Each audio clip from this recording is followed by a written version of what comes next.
You're watching Fugitive Red-Eye, and welcome to another manga review. Today I'll be reviewing the manga series Mazinger Z. Now, with this, I've only read the first 5 volumes, and if you check Wikipedia, it claims that there are only 5 volumes. However, there has been later releases that have finished off the story.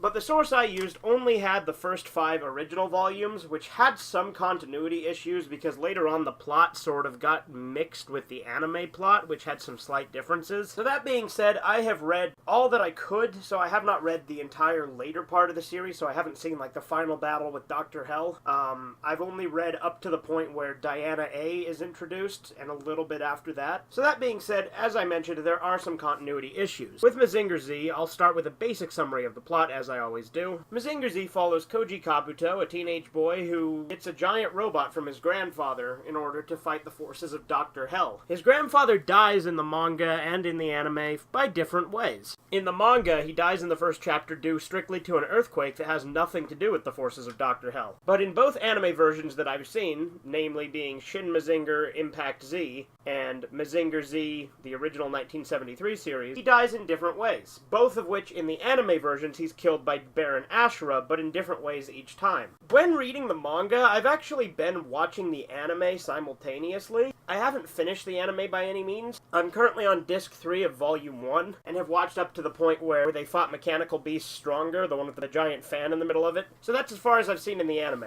But anyway, throughout the series, Koji fights different mechanical beasts created by Dr. Hell in order to try and steal photon energy. He works along with Professor Yumi and his daughter Sayaka, who uses the mech Aphrodite A, and later Diana A, and even later than that, Venus A. However, Venus A was not in the volumes I read, so I'm not sure if Venus A appears in the later volumes of Mazinger Z when they re-released it, or if Venus A doesn't appear until Great Mazinger. Because I was under the impression Venus A came in the manga and Diana came in the anime, but that appears to have been a misconception that I somehow had. Venus A was in Shin Mazinger, so that's kind of what led me to believe it, because Shin Mazinger follows the manga a little bit more closely, albeit implementing elements from other entries in the franchise. Also, I do feel like there's a lot of things that they started in the early chapters of this manga that they just kind of dropped. Like, Anko Kuji was a comic relief police detective character that they just sort of forget about. On top of that, the tone becomes a lot lighter as it goes on. The earlier chapters are much more darker and fucked up, and I really like those earlier chapters. There's a couple of things I want to say. With Mazinger Z, I actually recommend watching the anime and reading the manga simultaneously, sort of, because they sort of explain different elements that the others kind of overlook.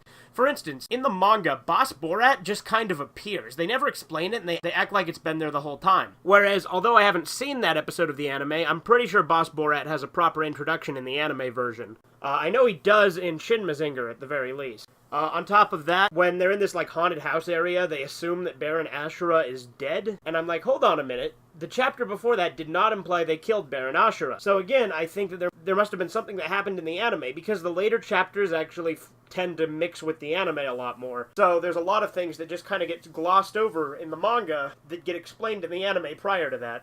The same thing can be said about Jet Scrander. Mazinger just has Jet Scrander at one point later in the chapter. He just suddenly has it. Whereas in the anime, again, I haven't got to that episode yet, but I'm pretty sure that they explain it. Because I know that they explained the underwater rocket jets in the anime, because I've seen that episode, but in the manga, they're just like, hey, you have these, but in the anime, they had to add them in. Interestingly, for the most part, all of the mechanical beasts he fights in the manga are completely different from the ones he fights in the anime. There's a couple exceptions, but for the most part, they're different. That being said, I highly recommend reading the manga.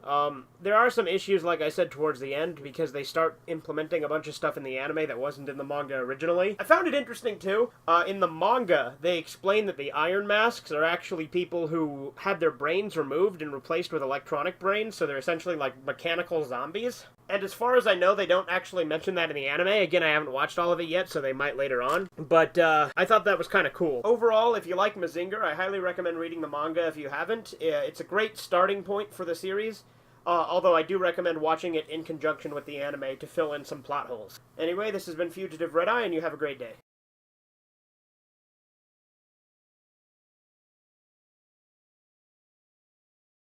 Subscribe to Fugitive Red Eye.